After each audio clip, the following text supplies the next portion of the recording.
Hello students, इस video में आज हम डिस्कस करेंगे implement Boolean functions using decoder IC का प्रैक्टिकल। और जो डीकोडर आईसी हम इसमें यूज करेंगे दैट इज 74138 आईसी।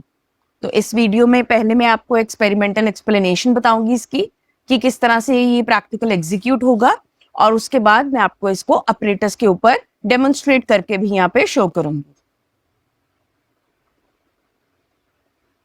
हमारे प्रैक्टिकल का एम है to design a circuit to implement Boolean functions using decoder IC.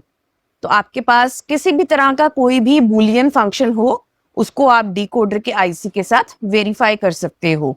आपके पास बूलियन फंक्शन हो जिसमें 3 वेरिएबल्स हैं, 4 वेरिएबल्स हैं, कोई भी आपके पास टाइप हो, वो हम सब यहाँ पर डिस्कस करने की आज प्रैक्टिस करेंगे कि किस तरह से आप उसको वेरीफाई कर पाओगे with the help of 74138 decoder IC. अब ऑपरेटर्स की बात कर लेते हैं कि हमें क्या क्या ऑपरेटर्स चाहिए। सबसे पहले हमें चाहिए एक डिजिटल ट्रेनर किट। नेक्स्ट है हमारा 74138 आईसी, जो कि है हमारा एक्चुअल में 3:8 लाइन एक्टिव लो डीकोडर। तो ये हमारा एक्टिव लो डीकोडर है। एक्टिव लो का मतलब क्या होता है कि अगर मेरा आउटपुट जो है वो लो है, दैट मीन्स वो पिन जो है वो मेरी एक्टिव है। तो ये एक्टिव लो डीकोडर है हमारा। Next 7408 which is an AND gate IC. 7400 जो कि है हमारा NAND gate IC. NAND gate IC की यहाँ पर रिक्वायरमेंट इसलिए हुई है क्योंकि हमारा जो ये 74138 आईसी है that is active low decoder, but in actual हमें आउटपुट्स तो जो ट्रूथ टेबल की वेरीफाई करनी होगी दैट शुड बी 1, इसीलिए हमने यहाँ पर NAND गेट को यूज किया है 7400 IC। And last and most important, connecting wires. Theory. What do you understand by a decoder? A binary decoder is a combinational logic circuit that converts binary information from encoded inputs to maximum of 2 raised to power of n unique outputs. तो जो decoder होता है basically it's nothing but a combinational logic circuit जो हमारी binary information को decode कर देता है, और आउटपुट जो होती है वो मैक्सिमम हमारी जा सकती है 2 raised to power of n। अब जो ये आपके पास एक ब्लॉक डायग्राम दिख रहा है आपको, हमारे पास n इनपुट्स हैं और 2 raised to power of n outputs हैं। और जो हमने यहाँ पर एग्जाम्पल यूज किया है 74138 IC, that is 3:8 decoder IC. ठीक है, तो ये हो गया आपका n cross 2 raised to power of n, where n is 3। तो इस कॉन्फ़िगरेशन में ही हमारे पास जो डीकोडर्स होते हैं वो अवेलेबल होते हैं। अब ये रहा हमारा 3:8 एक्टिव लो डीकोडर। तो 3:8 का क्या मतलब है? हमारे पास 3 इनपुट्स होंगी। Let us assume A0, A1, A2 are our 3 input signals, और 8 आउटपुट होंगे हमारे पास ranging from Y0 to Y7। तो अब हमारे पास ये इनपुट्स को जैसे जैसे हम चेंज करेंगे अकॉर्डिंगली हमारा जो आउटपुट है वो वेरी करता रहेगा। वो मैं आपको ट्रूथ टेबल से इसके शो भी करूंगी कि किस तरह से ये हमारा जो एक्टिव लो डीकोडर है ये वर्क करता है। But before that this is our pin diagram. तो 74138 में इन टोटल हमारे पास 16 पिन्स होती हैं, as you can observe it over here. हमारे पास 8 पिन्स यहाँ पर है और remaining 8 pins on the other side. पहले हम इनपुट्स और आउटपुट्स की बात कर लेते हैं। हमारे पास 3 इनपुट्स हैं यहाँ पर। यहाँ पर हमने इनपुट्स को नाम दिया हुआ है A, B and C। So this is A, this is B and this is C। ये 3 हो गए हमारे इनपुट्स, और हमारे पास आउटपुट्स थे total 8, starting from Y0, Y1, Y2, Y3, Y4, Y5, Y6 and Y7। तो ये टोटल हमारे हो गए 8 आउटपुट पिन्स। रिमेनिंग है हमारे पास pin number 16 VCC and pin number 8 ground, क्योंकि VCC और ग्राउंड के बिना हमारा कोई भी आईसी जो है वो वर्क नहीं कर सकता है। Now let us focus on the remaining 3 pins. ये हमारे पास रिमेनिंग 3 पिन्स हैं जिन्हें हम यहाँ पर बोलेंगे इनेबल पिन्स। अब इनका हम फंक्शन देख लेते हैं कि किस तरह से ये हमारे आईसी को इनेबल करने में हेल्प करेंगे। हमारे पास दो तरह की यहाँ पर इनेबल पिन्स हैं, एक होती है G1 और दूसरी होती है G2। और जो G2 है वो भी आगे फर्दर दो कैटेगराइज है, G2A एंड G2B। अब आपको यहाँ पर पिन की रिप्रेजेंटेशन से ही आपको क्लियर हो रहा होगा, G1 हमने नॉर्मली लिखा हुआ है, whereas G2B को हमने बार के साथ रिप्रेजेंट किया हुआ है एंड G2A को भी हमने बार के साथ रिप्रेजेंट किया हुआ है। इसका क्या मतलब है कि मेरा जो G1 है it is active high pin, whereas G2A and G2B are our active low pin। इसका मतलब अगर मैं G1 यानी कि पिन नंबर 6 को एक हाई सिग्नल दूंगी तो मेरी पिन एक्टिव हो जाएगी, whereas अगर मैं पिन नंबर 5 और पिन नंबर 4 इन दोनों को लो सिग्नल प्रोवाइड करूंगी तो मेरी जो पिन है वो एक्टिव हो जाएगी। यानी कि हमें तीनों पिन्स को इनेबल करना पड़ेगा, तभी हमारा जो 74138 आईसी है वो वर्क करना स्टार्ट करेगा। इसका मतलब हमें 4 पिन को ग्राउंड के साथ कनेक्ट करना होगा, 5 को भी ग्राउंड के साथ कनेक्ट करना होगा और 6 को वीसीसी के साथ कनेक्ट करना होगा। ये तीन अगर मेरे कनेक्शंस होंगे तभी जो मेरा आईसी है ये काम करना स्टार्ट करेगा, अदरवाइज ये मेरा आईसी जो है वो वर्क ही नहीं करेगा, क्योंकि वो मेरा एक्टिव होगा ही नहीं, आईसी इनेबल ही नहीं हो पाएगा। अब नेक्स्ट है हमारा टेस्टिंग ऑफ आईसी, क्योंकि किसी भी प्रैक्टिकल को स्टार्ट करने से पहले हमें अपने आईसी को टेस्ट करना बहुत जरूरी है। हो सकता है आपका आईसी का एक सिंगल पिन फॉल्टी हो जिसकी वजह से आपका ट्रूथ टेबल वेरीफाई नहीं हो पाएगा, या कोई भी और उसका इशू हो सकता है, कोई एक स्पेसिफिक आउटपुट नहीं आ रहा है। तो जब भी आपने कोई भी प्रैक्टिकल स्टार्ट करना है आपको उस आईसी को टेस्ट करना जरूरी है। हमें 74138 को टेस्ट करना होगा, 7408 को टेस्ट करना होगा एंड देन 7400 को टेस्ट करना होगा। जब हम तीनों पिन्स को यहाँ पे टेस्ट करेंगे तभी हम आगे जाके फर्दर अपने जो प्रैक्टिकल है उसको हम डेमोन्स्ट्रेट कर पाएंगे। तो यहाँ पर है हमारे पास इनपुट्स। इनपुट्स क्या क्या थी? इनपुट्स मतलब जो हमें डिजिटल ट्रेनर किट से इनपुट प्रोवाइड करनी होती है। तो ये तीन हो गई हमारी इनेबल पिन्स और ये तीन हो गई हमारी इनपुट्स। और हमारे आउटपुट्स कितने थे? Total 8, ranging from Y0 till Y7। अब मैंने आपको बताया था कि हमारी ये जो दो पिन्स हैं ये एक्टिव लो पिन है, G1 जो है that is active high pin. Late us assume मैंने G2A बार को हाई पिन दे दिया, यानी कि मैंने उसको VCC सिग्नल दे दिया। अब कोई भी फर्क नहीं पड़ता है मेरी बाकी इनेबल पिन्स के ऊपर क्या है या फिर मेरे इनपुट्स के ऊपर क्या है, कुछ भी फर्क नहीं पड़ता है, क्योंकि G2A बार को अगर मैंने एक हाई सिग्नल दे दिया, VCC दे दिया, तो मेरा जो आईसी है वो डिसेबल हो गया, वो काम ही नहीं कर रहा है। उस केस में मेरी जो सारी की सारी आउटपुट्स है दैट विल रिमेन हाई। कोई भी आउटपुट लो नहीं है, और आउटपुट लो होने का मतलब है कि वो मेरी आउटपुट आ रही है, क्योंकि एक्टिव लो आईसी है। अब यहाँ पर कोई भी लो आउटपुट नहीं आएगा, इसका मतलब मेरा आईसी जो है वो डिसेबल है। नेक्स्ट G2B बार। अब G2B बार अगर हाई हो जाता है बाई चांस किसी भी केस में, इसने भी मेरे पिन को डिसेबल कर दिया। डिसेबल करने से डजंट मैटर, ये देखो डोंट केयर टर्म्स है बाकी सब, डजंट मैटर बाकी क्या वैल्यूज है, मेरे सारे के सारे जो आउटपुट्स हैं that will be high. Again हमारा जो कॉन्फ़िगरेशन होगा वो डिसेबल्ड होगा। लास्ट G1, तो G1 हमारा एक्टिव हाई पिन था, इसको हाई देना होता है, बट व्हाट इफ मैंने इसको एक लो सिग्नल दे दिया, अगेन इसने G1 पिन को मेरा डिसेबल कर दिया।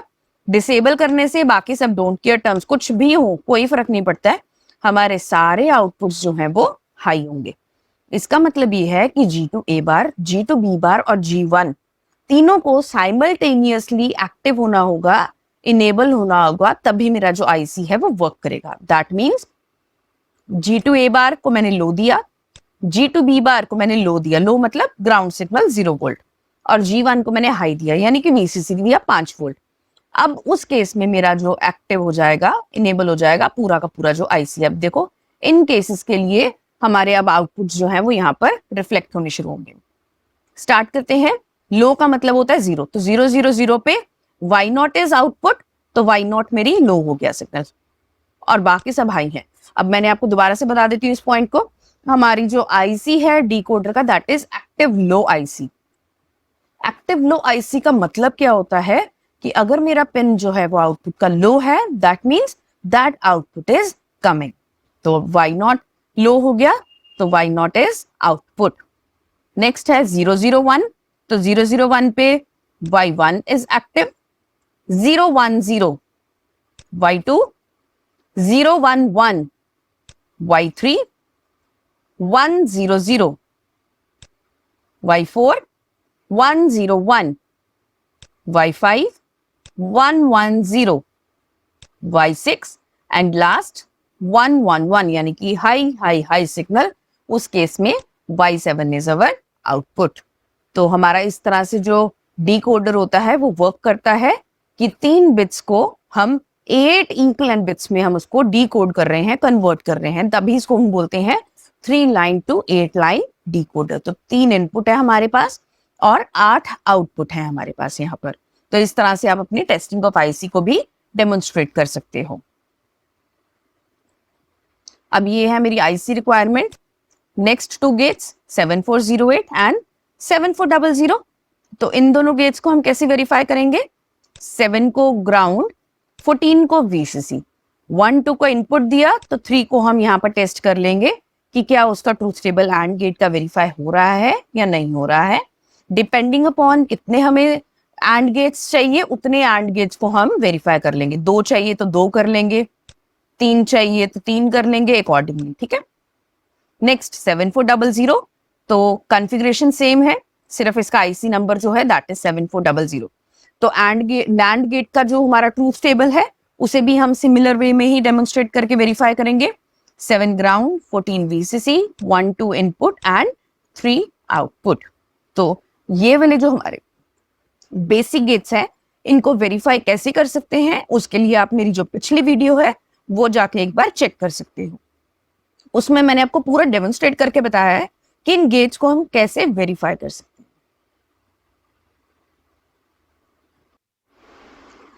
अब हम कुछ केसेस डिस्कस कर लेते हैं जिन्हें हम फर्दर अपने डिजिटल ट्रेनर्स किट के ऊपर वेरीफाई करके भी देखेंगे। 2 डिफरेंट सेपरेट केसेस मैंने यहाँ पर लिए हैं। पहला केस मैंने लिया है implementing Boolean function y abc summation small m। इसका मतलब होता है आपका SOP, समेशन स्मॉल m मतलब SOP, सम ऑफ प्रोडक्ट। तो मैंने यहाँ पर 4 टर्म्स को यहाँ पर कंसिडर किया है, ठीक है। और जो सेकंड केस होगा उसमें हम ऑड नंबर ऑफ टर्म्स ले लेंगे। यहाँ पर मैंने इवन नंबर ऑफ टर्म्स ली है इस प्रॉब्लम में। तो जो भी आपके पास क्वेश्चन गिवन है आप उसका ट्रूथ टेबल सबसे पहले लिखेंगे, ठीक है। तो आपके पास जो क्वेश्चन है वो इस फॉर्मेट में भी आ सकता है, आपके पास जो क्वेश्चन है वो इस फॉर्मेट में भी आ सकता है। For example y is equal to a bar b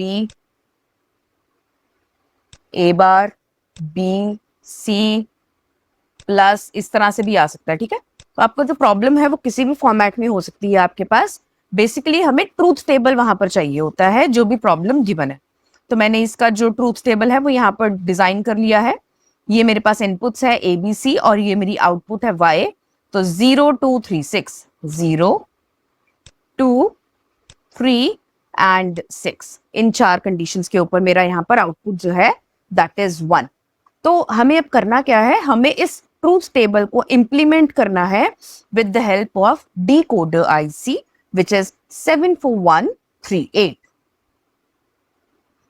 connections देखते हैं। अब कनेक्शंस हम कैसे करेंगे। Now this is my IC diagram, pin diagram of 74138। तो यहां पर हमारे पास 3 इनपुट्स हैं।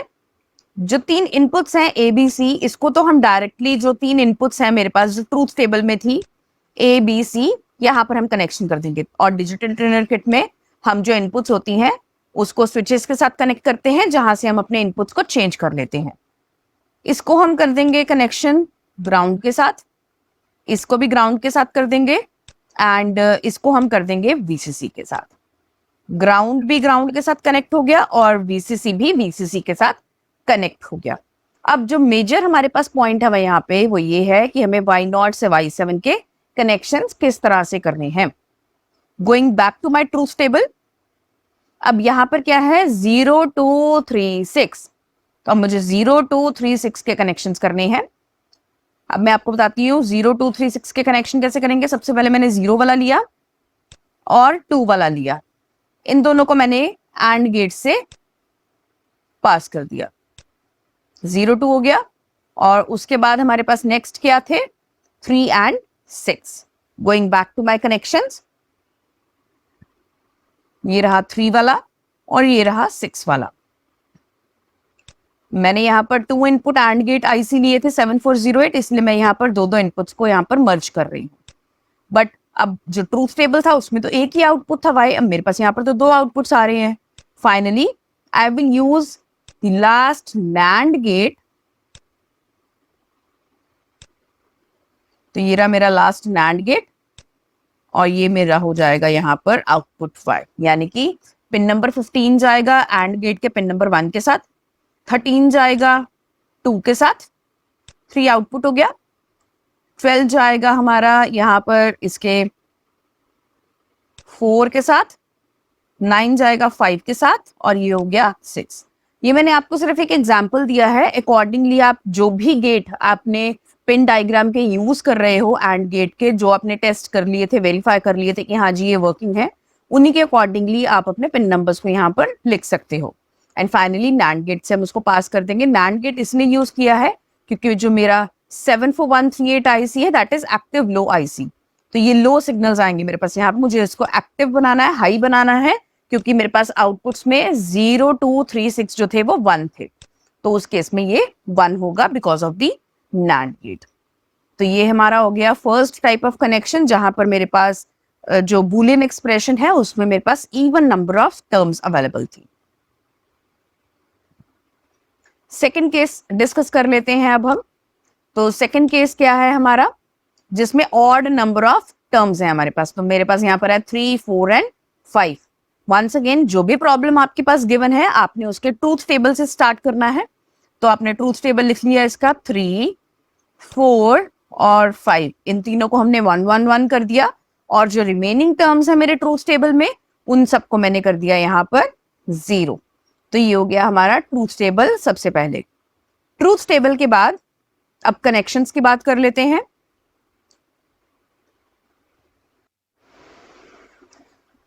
अब जो हमारे पहले इनिशियल कनेक्शंस हैं वो तो एज इट इज ही रहेंगे, जैसे मैंने आपके साथ केस 1 के लिए डिस्कस किए थे कि हमारे पास जो 3 इनपुट्स हैं वो यहाँ पर 3 इनपुट्स के साथ डायरेक्टली कनेक्ट हो जाएंगी। जो ट्रूथ टेबल की थी हमारी वो ABC, यही हम कंसिडर करेंगे। तो ABC पिन नंबर 3 to 1 को हम स्विचेस के साथ अपने डिजिटल ट्रेनर किट के ऊपर कनेक्ट करेंगे। ये हो गई हमारी एक्टिव लो पिन और एक्टिव हाई पिन, यानी कि ये हो जाएगी ग्राउंड, ये हो जाएगी ग्राउंड और ये हो जाएगी VCC। ये तो ग्राउंड के साथ कनेक्शन हो जाएगा 8 का, 16 का हो जाएगा VCC के साथ, ठीक है। तो वो सारे कनेक्शंस तो हमारे एज इट इज ही हैं। अब मेन कनेक्शंस जो है वो है हमारे ट्रूथ टेबल के, विच इज 3 4 एंड 5। अब यहाँ पर हमारे पास ऑड नंबर ऑफ कनेक्शंस होंगे, तो 3 4, तो सबसे पहले मैंने 3 और 4 को लिया, उन दोनों को मैंने एंड गेट के साथ इनपुट दे दिया, ठीक है। आप चाहो तो 4 5 भी ले सकते हो, 3 5 भी ले सकते हो, कैसे भी ले सकते हो, डजंट मैटर। तो 2 मैंने तो इनपुट सीधे पहले ले लिए अपने एंड गेट के पास। अब जो लास्ट वाला है मेरा, जो रिमेनिंग इनपुट है, उसको हम सीधा ले जाएंगे अपने NAND गेट के पास। तो 2 एंड गेट की बजाय अब मैंने यहाँ पर एक ही एंड गेट यूज किया है, और जो उसका आउटपुट है प्लस जो रिमेनिंग हमारा आउटपुट था उसको हमने 7400 which is our NAND gate IC उसके साथ कनेक्ट कर दिया है। तो ये हो जाएगा हमारा आउटपुट Y एज पर ट्रूथ टेबल। तो अब ये हमारे कनेक्शंस जो है वो कंप्लीट हो चुके हैं, जिसमें ऑड नंबर ऑफ हमारे पास टर्म्स भी अवेलेबल है कि ऑड नंबर ऑफ टर्म्स को हम किस तरह से हैंडल करेंगे।